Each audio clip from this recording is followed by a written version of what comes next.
What's up guys, कैसे हो आप सब। तो हम logical reasoning based on arrangements की एक्सरसाइज कर रहे थे और अब हम इसका क्वेश्चन 19 to 21 करेंगे।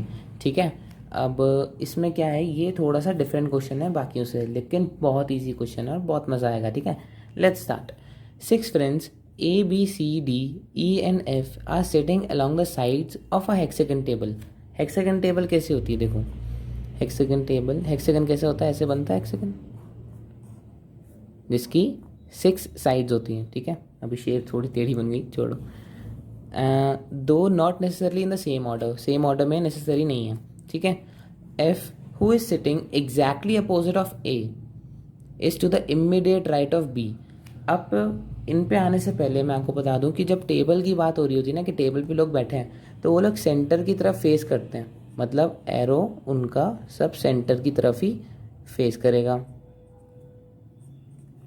ठीक है, अब ये हम फेस क्यों करते हैं, इसका लॉजिक है क्योंकि हम जब लेफ़्ट और राइट की बात करते हैं तो अगर हम फेस इस तरफ करेंगे तो लेफ़्ट होगा ये, राइट होगा ये, और अगर हम फेस इस तरफ करेंगे तो उसका अपोजिट हो जाएगा, left will be this and right will be this. तो इसलिए हमें पहले ये जानना ज़रूरी है कि वो फेस किस तरफ कर रहे हैं। अब यहाँ पर बताया नहीं गया है, टेबल बोला गया तो ऑटोमेटिकली इसका मतलब है टेबल जब बैठे हैं टेबल पे तो सेंटर की तरफ फेस कर रहे हैं। ठीक है, अब आते हैं F who is sitting exactly opposite to ए।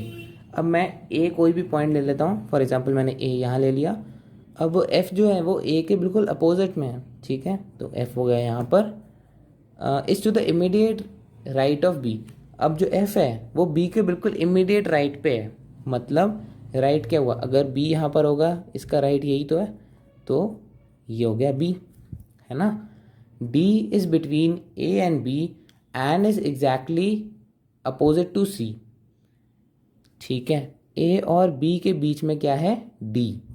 ठीक है, और एग्जैक्टली अपोजिट है सी के, तो इसके अपोजिट क्या हुआ, सी।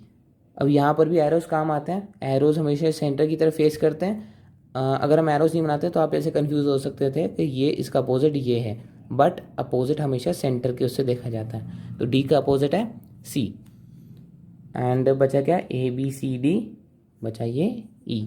ईजी था ना, सबकी पोजीशनिंग पता चल गई। अब क्वेश्चंस पे आते हैं। Who are the people sitting next to A. अब नेक्स्ट टू ए का जब भी हम बात कर रहे हैं या फिर हम बोल रहे हैं नेबर्स, तो उसका मतलब होता है ए के जस्ट लेफ्ट एंड ए के जस्ट राइट। तो ए के जस्ट लेफ्ट एंड ए के जस्ट राइट कौन बैठा है, डी एंड ई। तो इसका आंसर हो गया option A, D and E. ठीक है, now 20th question. Who is sitting opposite to B. B के अपोजिट में कौन बैठा है, is E.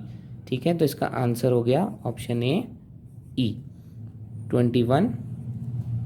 3 of the following are alike in a certain way on the basis of sitting position.